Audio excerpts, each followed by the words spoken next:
எவன்ட்டையும் போய் நம்ம உரிமைக்காக கெஞ்சிட்டு இருக்க கூடாது. இந்த நாடு நம்மது, இந்த நாட்டுக்கு நம்ம தான் சோறு போடுறோம். அப்ப உரிமைகளை சோறு போடுறது நீங்க கட்டி என்னை வாழ வைக்கணும்னு சொல்றேன். ஒண்ணு. ரெண்டாவது செய்தி பார்த்துருப்பீங்க, பேசுற போதெல்லாம் புலவர் கோவப்பட்டுருவாரு கிட்டத்தட்ட 25 முறை சொல்லியிருப்பாங்க. நான் பேசுறதுல இப்ப விருப்பம் இல்லைங்க, இருந்தாலும் பேச வைக்கிறேன். நேற்று கூட சொன்னாங்க, ஒரு திருக்குறள ஒரு தலைவர் சொல்லி எனக்கு இருக்குன்னு, அவர் திருக்குறளை திட்டினாலும் தப்பிச்சாச்சு, இல்லைன்னா வேற யாரும் திட்டிருப்பேன். திருக்குறளா திட்டினா திருக்குறள் கேட்பான்னு திட்டிக்கிறார். மகிழ்ச்சி. பெரியவரை வாழ்த்துவதும் பின்பற்றுவதும் கால சிறந்த செய்தி சொல்வார்கள். அதுபோல் திருக்குறள் மட்டுமல்ல, இந்த சங்கத்தின் நடவடிக்கை நேற்று கூட பேசணும். உங்க நிறுவன தலைவர் ஈழம் சென்று கொண்டு நேற்று மகிழ்வாக உங்களோடு உரையாடி சென்றார். அப்பொழுது சொன்ன செய்தி 2 செய்தி சொன்னார். தமிழ் சீசன் இருபெரு தோழமையாகிய இமயம் சிலவனுக்கும் புலவர் திருக்குறளுக்கும் ஈழத்திலிருந்து மண்ணிட்டு வந்து கொடுத்தன்னு சொன்னாரு. நான் சொன்னேன், வாழ்க்கையில் அது உண்மையுமே பெருமை தானே. இப்பவும் அதை சொல்றேன். ஏன்னு கேட்டீங்கன்னா, எனக்கு இருந்து ஆனந்த கிருஷ்ணன் சொல்லிட்டு வாபி கொடுப்பாரு. சிவாச்சாரியர் ஆன்மீக பேச்சாளர் அடிக்கடி சொல்லுவாரு, என் வீட்டில் ஒரு செப்பு கலையம் இருக்கு, அந்த கலையத்துல நான் பிரபாகரனுக்கு மண்ணிட்டு வச்சுன்னு சொல்லுவாரு. இப்ப நான் உறுதியா சொல்லுவேன், நேற்று மேடையில் எனக்கு முன்னாடி வந்து அப்பவே சொல்லியிருப்பேன், நன்றி மறவாம இருக்க வேண்டும்ங்கிறதுக்காக. ஏன்னா நேற்று சொன்னாங்க நன்றி மறந்துட்டீங்க, நான் நன்றி மறக்கல, நன்றியோடு இருக்கிற செய்தி இன்னைக்கு பதிவு பண்றேன். நேற்று மேடையில கொடுத்திருந்தாரு, நான் அப்பவே சொல்லியிருப்பேன், இப்ப கொடுத்துட்டாரு. அதனால சொல்லுவேன், என் வீட்டும் ஈழத்து மண் எப்பொழுதும் இருக்கும் என்று நான் வீரம் ஈழம் இரண்டுக்கும் ஒன்றாகவே பார்ப்பேன். காரணம் சொன்னாங்க, ஆத்தாம் சொல்ற போது கூட சொன்னாங்க, ஐடி போராட்டத்தை பத்தி 2 பேர் கைது இருக்குன்னு சொல்லிடாதீங்க. நான் இப்ப சொல்றேன், எல்லாருமே கைது இருக்கிறாங்க, ஆளுக்கு 2 கைது இருக்கு.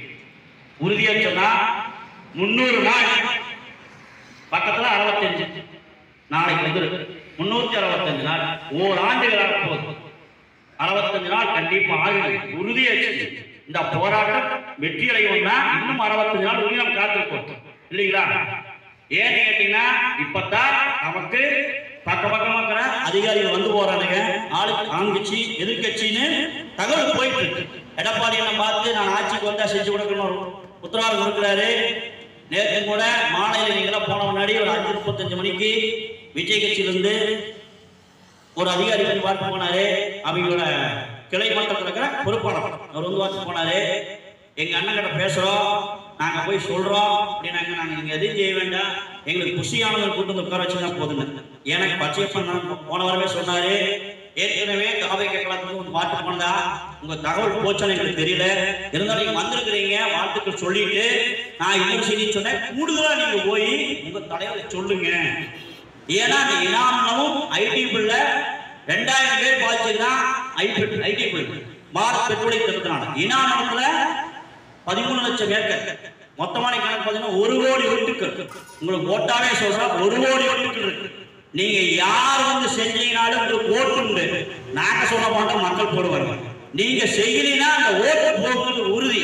அதுக்கு இந்த 4 மாசம் தான் எச்சல்ல. நீங்க நாம 365 நாள் உட்கார்ந்துக்கலாம் நினைக்காதீங்க. 300 நாள் நாம் எப்படி போனோம் யாருக்கு தெரியும். எல்லோரும் சிரித்து பேசி மகிழ்ந்து உறவாடிக்க வேண்டும். நாம போராடணும், இன்னும் சொல்ல போனா கொண்டாடுறோம், வாழ்க்கையை கொண்டாடுறோம். இந்த வாழ்க்கையை கொண்டாட வாய்ப்பு நமக்கு கிடைச்சிருச்சு. அடிக்கடி ஆலோசனை புண்ணிய தினம், உண்மையுமே புண்ணியம் தான்.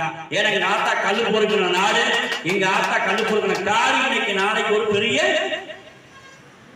நாடு சுடுகாடா போகாம இருக்கோம்னா நாம போராடணும்.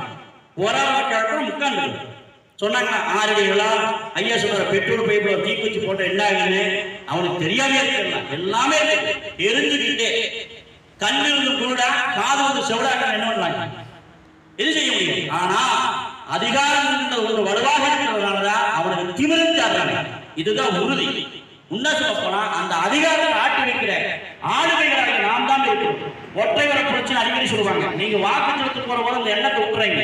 இந்த ஆண்டு ஒரு முடிவு எடுப்பாங்க, 2026 நீங்க போற தேர்தல் ஓட்டு எப்படி இருக்கணும்னா, நீங்க நமக்கு சார்ந்து எவன் செஞ்சாலும் அவருக்கு தான் ஓட்டு போடணும் முடிவு எடுக்கு.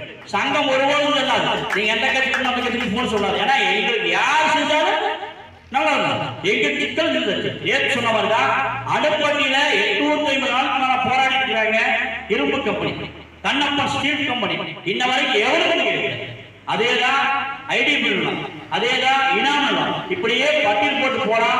மின் இணைப்பு கூட வேண்டாம் சொல்லி போராட்டம் பண்ணி நிறுத்தி குமரிக்கல் நடவடிக்கை நிறுத்தி இருக்கிறோம். மின்வாரி அமைக்க தடுத்திருக்கிறோம். அப்புறம் முன்னாடி ஊதிய உற்பத்தியில் இப்போ உயர்மொழிக்கு வருவோம், ஏற்கனவே உயர்மொழிக்கு வரும். இப்படியே சொல்ல போனா நேற்று எனது அறிஞர்கள் இமயம் சரவணன் சொன்ன மாதிரி தான் காற்று 3/4 ஏக்கர்ல பாதி பைப்பு மீதி தவறு மீதி காட்டுல நடுவுல கொண்டு உடனே போட்டு எல்லாம் என்ன பண்ணுவாங்க மாதிரி நீங்க ஒண்ணு மட்டும் எழுதி வச்சுங்க. வர 26க்கு பின்னாடி அரசுகள் ஒரு பெரிய திட்டம் வச்சிருக்கு, பிளானிங் வச்சிருக்கு. என்னன்னா ஐயா சொன்ன மாதிரி ஒரு கதையா சொன்னாரு, நான் கருத்தாவே சொல்றேன். கதை சில பேருக்கு புரிகி, கருத்து பல பேருக்கு புரிகி. ஏன்னா ஒரு வேளை நம்ம கருத்துக்கார் படம் முடிச்சு போடுறாரு, அதனால ஒரு பரவ பார்க்கணும் ஒரு வாய்ப்பு இருக்கு. ஏன்னு கேட்டீங்கன்னா இந்த செய்திய வர 36ல மாடர்ன் சிட்டியா கோயம்புத்தூர் விழுப்புரம் வாழ்றதுக்கான திட்டம் இருக்கு. அதுக்காகத்தான் இனாமத்தையுமே நீங்க கேட்கிற ஐடியா நிலத்துல எல்லாத்தையுமே அவளை அழிச்சு கொண்டுவாங்க. இன்னும் சொல்ல போனீங்கன்னா கிழக்கு புறவழிச்சாலை இப்ப யாரு கேட்டா இருக்கிற ரோட்லயே பண்டிகை நாய் அடிச்சு சாகுது. நீங்களே பாக்குறீங்க. இத்தாமத்தாலே நீங்க புறவழிச்சாலைகளுக்கு கொண்டு போறாங்க. இப்ப இன்னொரு புறவழிச்சாலை ஏற்கனவே புறவழிச்சாலை திருச்சி அறிவிச்சாங்க, இன்னொரு புறவழிச்சாலை காத்துருக்கு. இப்படி தொடர்ந்து போய் யாருக்காக வேகமா கொண்டு போறாங்கன்னா நேற்று சொன்ன மாதிரிதான் வாரப்பட்டில் ஒரு இரும்பு கம்பெனி, அனுப்பூர் இரும்பு கம்பெனி, காவல்காமலையில ஒரு பின்வாரி அமைப்பு, இப்படி பல இடங்களிலிருந்து கொண்டு வர எல்லா சரக்கையும் கொண்டு வர வேகமா போகணும். எவன் அறிவிச்சதுல கவலையில நாய் செஞ்ச பட்டி சொல்றது எவன் கவலை இல்லை. நாடு வளர்ச்சிங்கிற பேரு இவன் கூத்தடிக்கணும். இது யாருக்குங்க? நேற்று சொன்னேன் பெட்ரோல் நான் வேண்டாம் யாரு சொல்லல. பெட்ரோல் இங்க காட்டு வழியா போறத குழாய் கட்டுத்தான் சொல்றோம் இல்லைங்களா? சாலையோரமா கொண்டு போதுன்னு எனக்கு என்ன இருக்கு? சாலையோரமா கொண்டு போனா அவனுக்கு அதாவது தூரம் அதிகமாகுது. இன்னும் சொல்ல போனா அவன் வரி கட்டணும். ஏதோ கிடைச்சதா அந்த அரை காடு கொண்டு போனா முடிஞ்சு போச்சு. 25 நாடு போட்ட கடல திருப்பி கொண்டு போறான். அந்த பைத்தியக்கார மக்கள் 10 நாளைக்கு போராடுவ பாப்பா பந்தளத்தை உட்காருவ, 4 நாளைக்கு பாப்பா 4 நாளைக்கு என்ன கூடி உட்கார்ந்து நாளைக்கு பேசுவோம். ஒரு நாள்ல மன சோர்ந்து போயிடுவான்னு நினைக்கிறேன். கிடையாது. அப்படி சோர்ந்து போக மாட்டாங்களுக்கு ஒரே ஒரு எடுத்துக்காட்டு இந்த 300வது நாள் உறுதியா சொல்றாங்க. 65 நாட்கள் இன்னும் உட்கார்ந்துட்டோம்னா 2 ஆட்சியாளர்கள் பேசிடுறாங்க. இன்னொருத்தர் பேசுறாங்க. எடப்பாடி பழனிசாமி காது போயிருக்கிற செய்தி கண்டிப்பா ஆளுங்கட்சிக்கு போய் சேர்ந்து இல்லைங்களா? ஜெயா தொலைக்காட்சி தொடங்கி தந்தி டிவி வரைக்கும் எல்லா தொலைக்காட்சி பேசிட்டாங்க. எனக்கு நாடுகள் போட்டிருக்குது. இது மாதிரி பல செய்திகள் பரவிருக்கு. 10 கட்சி நம்ம கிட்ட இருக்கிற ஊடகங்கள் போதும். தமிழக விவசாய பாதுகாப்பு சட்டம் ஒரு ஊடகத்தில் இருந்து பரவ அத்தனை செய்திகள் பாக்குறாங்க. நேற்று கூட ஒரு தம்பி அவினாசி கொண்டிருக்கிறேன் சொல்றேன். ஒருத்தர் வேலை செய்யற வழி தமிழக விவசாய பாதுகாப்பு இனாம் கருணாமூர்த்தி பேசுறதையுமே ஈசன் முருகசாமி வீடியோ போட்டு கேட்கிறேன். பந்தல கூட தொடர்ந்து அப்ப இவங்க இருக்கிறதுக்கு அது பரவு. அந்த ஊடகத்தை நம்ம மீண்டும் வலுவா பயன்படுத்தும். ஐயா சொன்னார் இல்லைங்களா? இன்னைக்கு ஐயா சொல்ல மறந்து தென்னலை ராஜா ஐயா தலைமையில நம்ம பேசிட்டு இருக்கோம். ஒத்தையாளா தென்னலை ராஜா கரூர் செய்த போராட்டங்கள் தான் தமிழ்நாட்டில் பார்க்க வச்சு. அப்போ ஒத்தையாள் ஒரு யானை வாரத்தோட நின்னாருன்னா அப்படி சொன்ன குச்சவை யானை யாருங்க? யானை வைத்தல். திருப்பி சொல்றேன், இவர் தும்பிக்கை கேட்கறது நம்பிக்கை நிறைய இருக்கு. ஒத்தையாளா வந்தாரு கரூர். நீ சொன்னாங்க பாத்தீங்களா? மாவட்ட ஆட்சியர் உழுக்கணும் 4 பேர் உருவானாங்க, மாறிட்டாங்க. ஐயா சொன்னார் என்ன நிக்க முடியல. ஆனா அவர் கருத்து ஆள வலிமையான. நீங்க எப்படி தெரிஞ்சுக்கீங்க? வலிமை எங்க இருக்குன்னு கேட்டீங்கன்னா எண்ணத்தில் உறுதிதான். உறுதியும் மேன்மையும் வந்துட்டா எதுவும் கெட்டுதான் மாற்றுக்கிறது கிடையாது. அதனால ஐடி குழு இனாமோ எந்த சரத்தா இருந்தாலும் சரி 64 முடிவு. நான் சோசியர்கள் சொல்ல விரும்பல. காரணம் என்ன கேட்டீங்கன்னா அரசாங்கம் நம்ம பக்கம் வரும். அதுக்கான ஆளுங்கட்சி நமக்கான முந்துதல் பார்த்துட்டு தான் இருக்குது. எதிர்கட்சி என்ன பேசுறா, என்ன செய்யறான் கவனிக்கிறான். உளவுத்துறை வச்சு கவனிக்கிறான், ரிப்போர்ட் கொடுக்குறான், எத்தனை பேர் கூடுறாங்க எல்லாம் பார்க்கறாங்க. ஊதியூர் 1000 பேர் கூட நம்ம சொன்னோம். இங்க நம்ம 300 பேர் போடுறோம். ஆனா அந்த 300 நாள் உட்கார்ந்த செய்தி தெரிய மாட்டேங்களா? முயற்சி. அதனால நம்ம உறுதியா நம்பல. ஒன்னே ஒண்ணு போராடாத இடமும் ஓடாத மானும் வாழ்ந்ததாக வரலாறே கிடையாது. போராடித்தான் ஜாக முடியும்னா சாவுக்கு என்னப்போம் போராடி சாவோம். நிலத்தை காட்டியாலும் சாவும் இல்ல. 6 அடிக்குள்ள எல்லாரும் அடங்கிட்டு போறாங்க. நாம் என்ன எம்ஜிஆர் சந்தனப்படல நம்ம மங்கத்துல தாளா இருக்கு. ஒரு வெங்காயம் இல்லை. நாம் இருக்கிற போது வாழ்றோம், சாக போற போது தமிழக விவசாய பாதுகாப்பு சட்டத்தில் மாவீரர்கள் எழுதுறதுன்னா இந்த இடத்துக்கு பந்தலுக்கு ஒரு வாழ்நாள் கடனா வைங்க. எப்பன்னு சொல்றதா 30 பேர் வந்திருக்கிற மனசு உடையவே வேண்டாம். இனி ஒரு முடிவுக்கு வருவோம். 100 பேரோ 200 பேரோ 300 பேரோ நாம இருந்து இந்த வெற்றி கனியை அவங்க பறிச்சு கொடுக்கணும். எந்த மார்க்கெட் இல்லை. நீங்க ஐடி போராட்டம் மட்டுமல்ல, இறக்குமதி தொழிற்சாலை கண்டிப்பா அவன் நிறுத்தினா நீராவது ஒரு ஆள் போகும். நான் பலமுறை சொல்லுவேன், உண்மையிலே சொல்றாங்க. யாரையோ வீர பெண்மணி இரும்பு பெண்மணி பட்டம் கொடுப்பாங்க. நாம சங்கத்துல உறுதியாக ஒரு பட்டம் கொடுத்தா இரும்பு பெண்மணி தான். ஏன்னு கேட்டீங்கன்னா உறுதியா ஒத்தையா நேற்று கூட சொன்னாங்க. இமேஷன் சங்கத்தை புகார் போட்டு வச்சாங்க. அதாவது நான் போய் மைக்கு கொடுக்குறோம், பொட்டி கொடுக்குறோம், புலவரக்கான எனக்கு பொட்டி விடுற வேலையா சொல்லுவாங்க. எனக்கு இங்க நிறைய வேலை இருக்குது. அப்போ அதெல்லாம் சொல்ல முடியும் நான் வெளியே. ஆனா அந்த இடத்துல அதிக போய் கொடுக்குறாங்க இல்லையா, பரமசிவன் ஒத்தையால் போய் நின்னார் இல்லையா, அதுதான் பெரிய வேலை. நீங்க இன்னைக்கு கூட காலை வார்த்தை ஒரு அதிசயம் நடந்தது. அவினாசிவனை ஜாலையில் நடந்து கொண்டிருந்த இந்த சுங்கத்தில் நடந்து கொண்டிருந்த ரோடு நாடா பொறுத்திருக்கு. இவங்க ஓட்டு லட்சம் ரோடு ஓட்டு லட்சம்னா நாடா பொறுத்து 4 வெடிப்பு இருக்கு. இவனுங்க போய் புறவழிச்சாலை போட்டு நாட்டை காப்பாற்றணும். நான் நாய்க்கு சொல்றேன். முதல்ல ரோடு கொடுக்கணும். இவனையும் போய் புறவழிச்சாலை ஓட்ட வழங்குமா? இன்னைக்கு மும்பையில் ஒரு செய்தி வந்திருக்கு. தந்திக்கு பாத்தீங்கன்னா தெரிஞ்சு நடுவுல மும்பையில போன மின்சார ட்ரெயின் நின்று போச்சு. அந்த இடத்துல நிக்குது. அது எப்படி நிக்க பாருங்க. அப்ப உசுறு எப்படி போயிட்டு இருக்காங்க. அந்த இடத்துல இருக்கிற ட்ரெயின் கீழே பார்த்தா என்ன எவ்வளவு விஞ்ஞானம் வளர்ந்தாலே ஒண்ணு மட்டும் தெரிஞ்சுக்கங்க. ஐயா சொன்ன மாதிரிதான் மனபொருளி வேணும், உழைக்கிற மக்கள் வேணும், சோறு வேணும், சோத்துக்கு நிலம் வேணும். நிலம் வேணும்னா நீங்க ஒண்ணுமே புடுங்க முடியாது. இதோ உண்மை. அந்த நிலம் வேணும்னா விவசாயிகள் போராட்டம் மட்டும்தான் கிடைக்கும். இதுதான் உண்மை. இந்த விவசாயிகள் கிடைச்சு ஏற்கனவே சொன்ன மாதிரிதான் நேற்று செஞ்ச வெள்ளாமை வேற, வேளாண்மை வேற, இன்னைக்கு செய்ய போற வெள்ளாமை வேறையா இருக்கணும். ஏன்னா நீங்களுமே வசதியை விடுத்து வசதியை சாப்பிட்டு நானும் விவசாயம் பண்ண சொல்றதுல பயன்பாடு இல்லை. ஏன்னா நம்மளுடைய படத்தை போட்டு வச்சுட்டு நாராயணசாமியை படத்தை போட்டு தமிழக விவசாய சங்கம் நடத்திட்டு இருக்கிறோம். நம்ம நேற்று போய் ஈழத்தை வாழ்வு செய்தி சொன்னாரு ஈசன். விடுபட்டு போன செய்திகள் பின்னாடி பேசுவாரு. நான் கூட சொன்னேன், முடிஞ்சா நீங்க ஒரு புத்தகமாக கூட எழுதி இது எழுதலாம். ஏன்னு கேட்டீங்கன்னா எவ்வளவோ புத்தகம் எழுதி வெளியிறத விட சங்கத்துக்கு புத்தகம் எழுதிடலாம், வாய்ப்பு கிடைச்ச ஒரு படமே எடுக்கலாம். குறும்படுத்தினாங்க. நான் பெரிய படம் எடுக்கிறேன். ஏன்னு பார்த்தீங்கன்னா எங்க ஆட்டை நல்லா பாடுறாங்க. பாடலுக்கு ஒன்றும் பிரச்சனை இல்லை.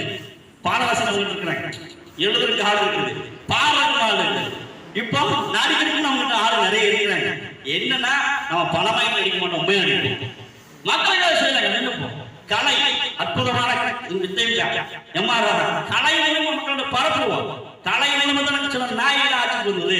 நாம் என்ன பண்ணுவோம், கலையை பரப்பி மக்களுக்கு கொண்டு போவோம். தமிழக விவசாய பாதுகாப்பு சக்தி செய்யற ஒரே ஒரு வேலை நடத்துதா இருக்கும்னா எல்லோரும் பேசுங்க. திருப்பி திருப்பி சொல்லி நாங்க தான் பேசுறோம். இனிமே நீங்க செய்யற ஒரே வேலை எல்லோரும் பேசி, எல்லோரும் பேசி, எல்லோரும் பழகி, இன்னும் சொல்ல போனா ஆத்தாய் சொன்ன மாதிரி ஒவ்வொருத்தரும் அதிகாரிகள் போய் பேசுற போது அவன் மிரளணும். என்னடா ஈசன் குருவிசாமியே அபராதத்தை விட்டாங்க. ஒவ்வொருத்தரும் ஈசனாக பேசுறாங்க, கர்ணாமூர்த்தி பேசுறாங்க. சொல்ல வைக்கும். அதுக்காகத்தான் அந்த பயிற்சி பந்தய அமையோட அடுத்த பந்தல் புது பந்தல் ஓரிரு நாள் நடந்தது. அடுத்த 2 நாள்ல பந்தல் தயாராயிரு. நாம் இந்த பந்தல் உட்கார மாட்டோம். உப்பசுல வெந்து வேகானையா வெயில் உட்கார்ந்து கலைஞராக நினைச்சிருக்காங்க. அவங்க கனவு ஒரு ஓம் முடிக்காது. காரணம் என்னங்கன்னா குழுகுழுன்னு வெந்து தண்ணி விட்டு இறங்கிட்டு இருக்கிறாங்க. 2-3 நாள் பந்தல் தயாராயிரு. அந்த பந்தல் உயரமா இருக்குது, நல்லா குளிச்சு இருக்கு. புரியுது, எனக்கு மணி அடிச்சிட்டாங்க. அது நல்லா தெரியுது. இப்ப புரியுதுங்களா ஆத்தா எதுக்காக செஞ்சுக்கிறாங்கன்னு. புலவரை பேச வைக்கிறேன், புலவரை முடிக்க வைக்க முடிக்கிறாங்க. ஆனா மகிழ்ச்சி எப்பொழுதும் பேசி உரையாடி மகிழ்வு வாழ்க்கை இல்லை, போராடி சாவரம் வாழ்க்கை. சரிங்களா? அதனால நான் ஒரே ஒரு சின்ன கதையை, ஏன்னா எப்படி வந்து சொல்லிட்டாங்கன்னா முடிக்கிற ஒரு கதையோட முடிக்கணும். நீங்க புரிஞ்சு வச்சுக்கோங்க. ஒன்ன தொடங்கினா அது வழியத்தை முடிக்கும். நீங்க அறவாழ்க்கையை தொடங்கினா அது வழியத்தை முடிப்பீங்க. பார்த்துக்கோங்க. கத்திரன் ஜாவல் சொல்றாங்க இல்லையா, அந்த மாதிரி நம்ம கதையோட கதையிலேயே முடிப்போம். தமிழ்ல சொல்றோம்னா அரிமா அப்படிம்பாங்க. அரிமான்னு உங்களுக்கு தெரியுமா? நாங்க தமிழ்நாடு தெரியுங்களா? சிங்கம் சொல்லுவாங்க. தமிழ்ல சிங்கத்துக்கு பேர் அரிமா. ஒரு சிங்கம் குகையில பசியோட 10 நாளா பட்டி கிடக்குது. அதுக்கு முதுமை அடைஞ்சிச்சு, எந்திரிச்சே நடக்கவே முடியல, கைகாலெல்லாம் ஆடுது. அதனால என்ன செய்ய முடியும்? அந்த சிங்கம் எந்திரிச்சு போய் வேட்டையாட சூழ்நிலை, குகையிலேயே படுத்து கிடக்கு. அந்த அரிமா என்ன செய்யுதுன்னா கடவுளை வேண்டுது. கடவுளே என்னால முடியல, எந்திரிச்சு நடக்க முடியல, கை காலெல்லாம் ஆடுது, என்னால வேட்டையாடி நீ பொழைக்க முடியாது, எனக்கான இறையை நீயே கொடுத்துரு, நான் ஏறி ஓட்டு படுத்துக்கிறேன். பார்க்கறாரு கடவுளுக்கு. அந்த கடவுள் கருணை உள்ள கொண்டவர் அல்லவா. உடனே பார்த்தாரு, சிங்கத்துக்கு எதிராக நினைக்கிற போது முதல் நாள் என்ன ஒரு முயலை எடுத்து வீசுறாரு. அது முயலை கடிச்சு சாப்பிடுது. அப்புறம் கொஞ்சம் ஜம்பாயிடுது. மறுச்சு நாள் காலையிலே அதே மாதிரி வேண்டுகிறது. சிங்கம் வேண்டுது. மீண்டும் ஒரு நாள் மானத்துக்கு வீசுது. மான வேட்டையாடி திங்குது. மறுச்சு நாள் கழுவி திங்குது. இப்படியே தின்னு படுத்து இந்த சிங்கம் என்ன ஆகி போச்சு, கொடுத்துருச்சு. எந்திரிச்சு முடியாம இந்த சிங்கம் உட்காண்டே தின்னு நல்ல கொழுந்துருச்சு. என்ன ஆயிடுச்சுன்னா கடவுளோட கேட்டு என்ன நினைச்சிட்டேன், நான் காட்டுக்கே ராசா, ஒரு பெரிய மிருகா, நீ ஒண்ணு பூனை குட்டி சிங்கத்துக்கு கழுதி கொண்டு போட்டுருக்கிற, இதெல்லாம் நான் கட்ட முடியாது. நீ என்ன பண்றீங்கன்னா பெரிய யானை அனுப்பு. நான் வந்து இந்த யானை சொல்றீங்க, வேற யானை சொன்னேன், நீங்க நினைச்சுக்கீங்க. அந்த யானைக்கு அனுப்புன்னு சொல்லுது. அப்புறம் சொல்லுது, இல்ல இது ஆகாது, உனக்கு புடியோ ஏதாவது சிங்கமா இருந்தாலும் ஒரு சின்ன விலங்கு தான் சரியா இருக்குன்னு சொல்லுது. கடவுள் கேட்க முடியாது. அப்ப என்ன சொல்லுச்சுன்னா, அந்த கடவுள் வந்து மறுபடியும் ஒரு முயல் அனுப்புது. இது சாப்பிட மாட்டேங்குது. முயலாம் வேண்டாம், தள்ளி வீசிடுது. வீசி போட்டு மறுச்சு நாள் கடவுள் என்ன பண்ணாலும் மான் அனுப்புறாரு. மான் அனுப்பு வீசிடுச்சு. இப்படியே பண்ணி 2 நாள் விட்டுச்சு. சரி கேட்கறமா யானையை அனுப்பி தொலைவேன்னு கடவுள் அனுப்புறாரு. யானை அனுப்புறதுமே யானை வந்ததுமே சிங்கம் என்ன பண்ணுச்சு, எந்திரிச்சு போய் பிடிக்கிறான்னு திட்டமிட்டு இருக்கு. 2 நாள் பட்டிங்கிற சிங்கத்தினால எந்திரிக்க முடியல. ஒரே அடி தும்பிக்கை அடிச்சு போட்டு கீழே போட்டு முடிச்சு போட்டு முடிச்சுதாங்க. இதுக்கு பேருதான் ஆசை பெருநஷ்டம் அடையும். பேராசை பெருநஷ்டம் பாங்களா, இதுதான் கதை. ஏன்னா நம்ம இருக்கிறத காப்பாத்திக்கிறதுக்கு நாம் போராடுறோம், அவன் நாட்டையும் அடிக்கணும் போராடுறான். யார் அடிவாங்க முடிவு. இந்த யானைகள் ஏறி முதிக்கும். தமிழக விவசாயிகள் பாதுகாப்பு பயிற்சி ஒவ்வொரு யானைகளும் மிதிக்கும். அந்த அதிகாரிகள் ஒளிவார்கள் என்பது உறுதி. நன்றி, வணக்கம். உணவு இடைவேளைக்கு செல்வோம்.